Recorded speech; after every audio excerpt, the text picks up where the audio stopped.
అందరికీ నమస్కారం అండి. నేను మీ లావణ్య. హెల్త్ ఫుడ్ లైబ్రరీ ఛానల్కి స్వాగతం. ఈరోజు మీకు నేను కొడిపెళ్ళు అంటారండి, ఇవి ఎండు చేపలు, కొడిపెళ్ళు, మెత్తళ్ళు అని అంటారు. ఇంకేమేం పేర్లు ఉన్నాయో నాకైతే తెలియదు, ఈ రెండు పేర్లు తెలుసు. ఇప్పుడు ఈ కూరని ఏ విధంగా చేసుకుంటాననేది మీకు చూపించాలనుకుంటున్నాను. దీనికి కావాల్సిన ఇంగ్రీడియంట్స్: చింతపండు పులుసు, కట్ చేసి పెట్టుకున్న ఉల్లిపాయలు, ఎండుమిర్చి, పచ్చిమిర్చి, పుదీనా, కరివేపాకు, ఒక టమాటా, పసుపు, పోపు గింజలు, అల్లం, కారం, ఉప్పు, నూనెనండి.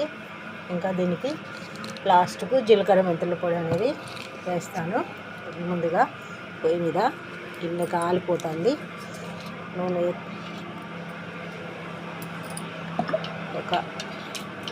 కొంచెం నూనె ఎక్కువనే వేసుకోవాలండి దీంట్లో, ఎందుకంటే మరీ కొంచెం వేసుకుంటే బాగోదు.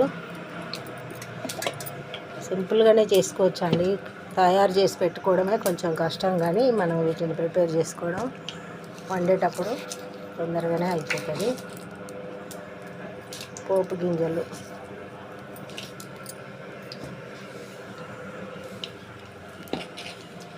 ఎక్కువసేపు వేగాల్సిన పని లేదండి. ముందుగా కట్ చేసి పెట్టుకున్న ఉల్లిపాయలు వేస్తాను. ఉల్లిపాయలు కొంచెం ఎక్కువనే వేసుకోవాలి, ఇది పులుసు కాబట్టి.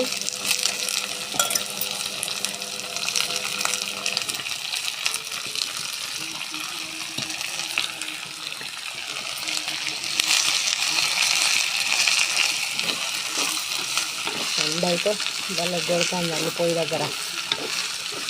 లోపల నాకు స్టవ్ దగ్గర చేయడం కంటే ఇదే బెటర్ అనిపిస్తుంది. గాలికి, ఈ వేడికి ఆ పొయ్యి దగ్గర చేస్తే విపరీతమైన ఉడకపోత. ఇదైతే గాలికి చాలా మంచిగా అనిపిస్తుంది, అందుకే కొద్దిగా కష్టమైన ఈ కట్టెల పొయ్యి మీద ఇది దీన్ని ఇక్కడ చేసుకోవడం మంచిగా అనిపిస్తుంది నాకు. ఇప్పుడు ఎండుమిర్చి వీటిని పోపులో కాకుండా ఉల్లిగడ్డలు వేసినప్పుడు వేసిన తర్వాత వేసుకుంటేనే బాగుంటుంది. బాగా వేగాల్సిన పని ఏం లేదండి, ఎందుకంటే అవి పులుసులో ఉడుకుతాయి కాబట్టి మనం ఇట్లా వేసుకున్నా మంచి రుచిగానే ఉంటుంది.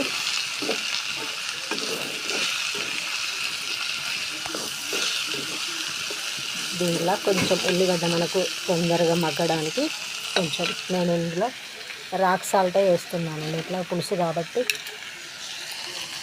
కొంచెం వేస్తాను. ఇప్పుడు ఏం లేదండి, అన్ని కూరలకు ఎట్లా వేసుకుంటామో అట్లనే ఫస్ట్ పోపులో అన్నీ వేసుకోవడం. చూశారు కదా, ఉల్లిగడ్డ వేగుతుంది.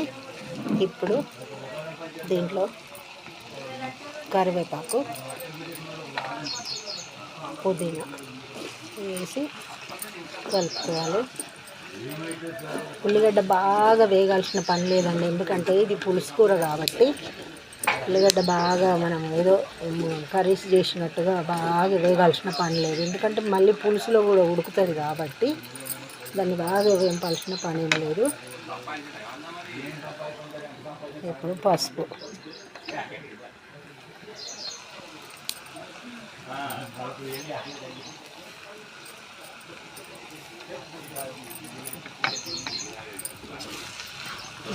ఎండు చేపలు అనేది ఇష్టం కొంతమందికి, చూసి చెయ్యాలంటే కొద్దిగా పని రిస్క్ ఉంటుంది కదా, అవి వేంపడం, కడగడం, ఆ స్మెల్ ఎందుకులే అనిపిస్తుంది, కానీ చేసిన తర్వాత తింటే మాత్రం మంచి టేస్ట్ ఉంటుందండి. మనం సీ ఫుడ్ తినాలి బాగా అని చెప్తారు కదా. ఇప్పుడు ఒక స్పూను అల్లం,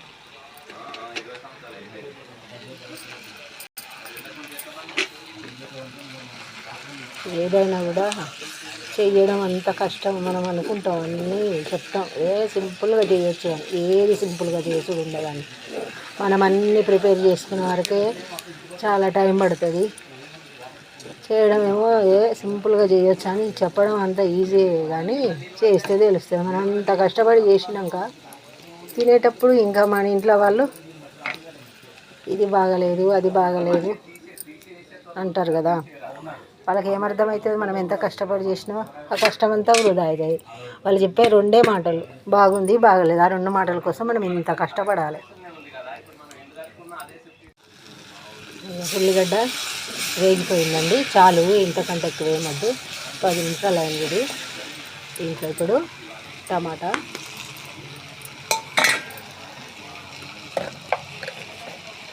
కారం, ఇది నార్మల్గా ఉంటుంది మా కారము, ఒక 3 స్పూన్లు వేస్తాను.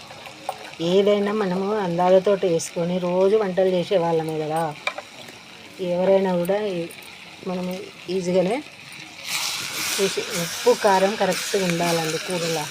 వేరే ఏది కూడా పెద్దగా లోపం అనేది మనకు ఏర్పడదు. అవి మాత్రం తక్కువ ఉన్నా ఎక్కువ ఉన్నా ఇక ఆ కూర పాడైనట్టే. ఇప్పుడు మనము పిసికి పెట్టుకున్న ఇది చింతపండు పులుసు దీంట్లో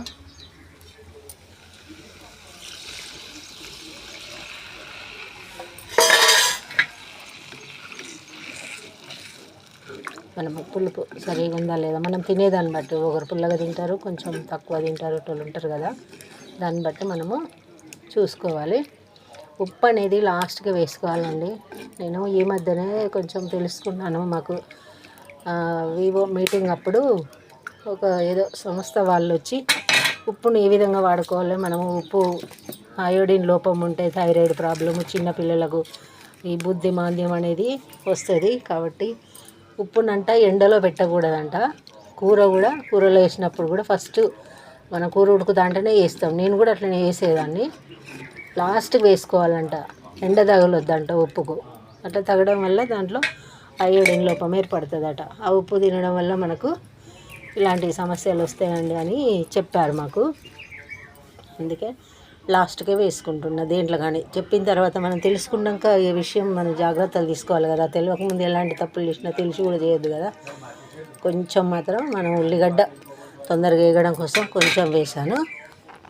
ఇప్పుడు ఈ పులుసు మరిగే టైంకు మనము ఇప్పుడు ఆ చేపలను కడుక్కోవాలి. ఎండి పెట్టుకున్న చేపలు చక్కగా నేను ఒక 4 సార్లు వాష్ చేస్తానండి.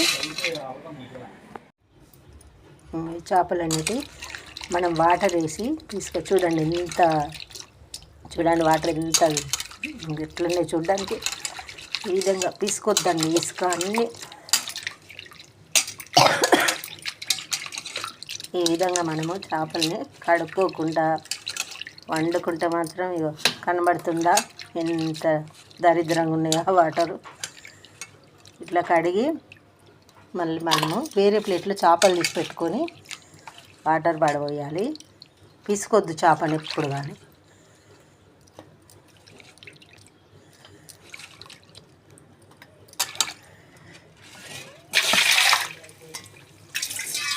మళ్ళీ వాటర్ తీసుకొని మంచి వాటర్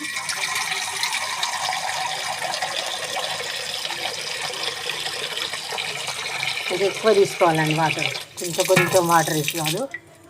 మళ్ళీ మనమే చేపని ఇట్లా వేసుకొని 4 సార్లు కానీ 5 సార్లు కానీ ఇంతే ఇలాగే అనాలి. వేళ్ళతోటి మాత్రమే అంటే సరిపోతుందండి. చూసారు కదా ఇప్పుడు వాటరు ఎంత నీట్గా ఉన్నాయో. ఇట్లా వచ్చే వరకు మనము కడగాలండి. ఎందుకంటే అందులో ఉన్న సన్న ఇసుక కానీ లేకపోతే మనకు కనిపించని ఎన్నో బ్యాక్టీరియా ఎన్నో ఉంటాయి కదా ఇది. అందుకని ఈ విధంగా మనము వచ్చిన తర్వాత నేను ఇప్పుడు ఇది 6వ సారి అండి. ఇవి కొంచెం నాకు మంచిగా అనిపించలేదు. ఈ చేపలు తీసుకుంటప్పుడు కూడా మనం మంచిగా తెల్లగా కనిపించే వాటిని తీసుకోవాలి. ఇవి తెచ్చినప్పుడు కూడా మా ఇంట్లో మా ఇద్దరు గొడవనే అవుతుంది. మంచిగా లేకపోతే ఇక గొడవ నేను పెట్టుకుంటా ఉంటాయి. ఇవి చూసి తీసుకురావాలి, వాళ్ళు ఏది ఇస్తే అదే తీసుకొని వస్తుంది. మంచిగా తీసుకొని రావాలి, మనం తినేటివి కదా అని చెప్పి గొడవే అవుతుంది మా ఇద్దరికి. అందుకని మనం తీసుకునేటప్పుడు కూడా మంచి తెల్లగా ఉండేటివి తీసుకోవాలి. ఇప్పుడు వీటిని పక్కన పెట్టుకోవాలండి. పులుసు మరిగిన తర్వాత ఇంకా మనకు ఒక 10 నిమిషాలు దింపేస్తామనే ముందే ఈ చేపలు వేసుకోవాలి. చూసారు కదా పులుసు చక్కగా ఉడికిపోయింది. ఇప్పుడు దీంట్లో మనము కొంచెం బెల్లం వేసుకోవాలి. పులుసు కూరలో దేంట్లోనైనా కూడా మనం కొంచెం బెల్లం వేసుకుంటే ఈ చింతపండు అనే దానికి విరుగుల్లాగా టేస్ట్ కూడా మంచిగా ఉంటుంది, చిక్కదనం వస్తుంది. ఈ చింతపండు వాడేటప్పుడు కూడా ఒకటండి, కొత్త చింతపండు వాడద్దు. మనకు పెద్దలు చెప్పారు, కొత్త చింతపండు ఏమో విషం అంట, పాత చింతపండు అమృతం అంట. నేను అందుకే పాత చింతపండు అంటే లాస్ట్ ఇయర్ది ఈ ఇయర్ వాడతా, ఈ ఇయర్ది మళ్ళీ నెక్స్ట్ ఇయర్ అట్లా. అంతేగాని ఈ సంవత్సరం చింతపండు నేను అస్సలు వాడనండి. ఇప్పుడు మనము ఈ చేపలు అనేటివి వేసుకోవాలి. అయిపోయింది. ఒక్క 10 నిమిషాలు అయితే మనకు కోడిపెల్ల, ఎండు కోడిపెల్ల కూర రెడీ అయిపోయిందండి. ఇది చల్లారిన తర్వాత తింటే ఎంత మజా ఉంటుందంటే అంత మజా ఉంటుంది. మీరు కూడా ఒక్కసారి నేను వండే విధంగా వండి చూడండి. టేస్ట్ ఏ విధంగా ఉంటుందో మీరే చెప్పండి. ఓన్లీ ఒక్క 10 నిమిషాలు ఉడికితే సరిపోతుందండి. ఈ లోపల కొంచెం కొత్తిమీర మా కుండీలోనే ఉన్నది, తీసుకొస్తాను. అయిపోయిందండి. నూనె ఇక పైకి పేరుకున్న చూసారా, ఎంత ఒక 10 నిమిషాలే వేసాను. కూర రెడీ అయిపోయింది. ఇప్పుడు మనం వేసుకునే ఇంగ్రీడియంట్స్, ఉప్పు వేయలేదు కదా, చెప్పాను కదా. ఇప్పుడు లాస్ట్లో ఉప్పు వేస్తాను. ఇది రాక్ సాల్ట్ వేస్తాను నేను. తర్వాత వచ్చేసి కరివేపాకు లాస్ట్లో కూడా వేసుకుంటే చాలా బాగుంటుంది ఫ్లేవర్.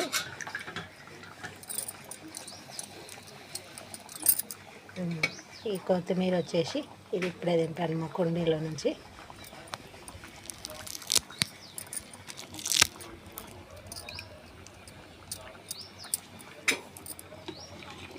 అయిపోయిందండి. ఎక్కువ కలపకూడదు. ఇప్పుడు జీలకర్ర మెంతుల పొడి చివరన. అంతేనండి, ఎండు కోడిపెల్ల కూర. ఇంకా చల్లారిన తర్వాత చక్కగా ఈ చేపల కూరలు ఎవరైనా చల్లారితేనే మంచిగా ఉంటాయండి. వేడివేడిగా తింటే బాగుండదు, దాని టేస్ట్ తెలియదు అసలు. అయిపోయిందండి.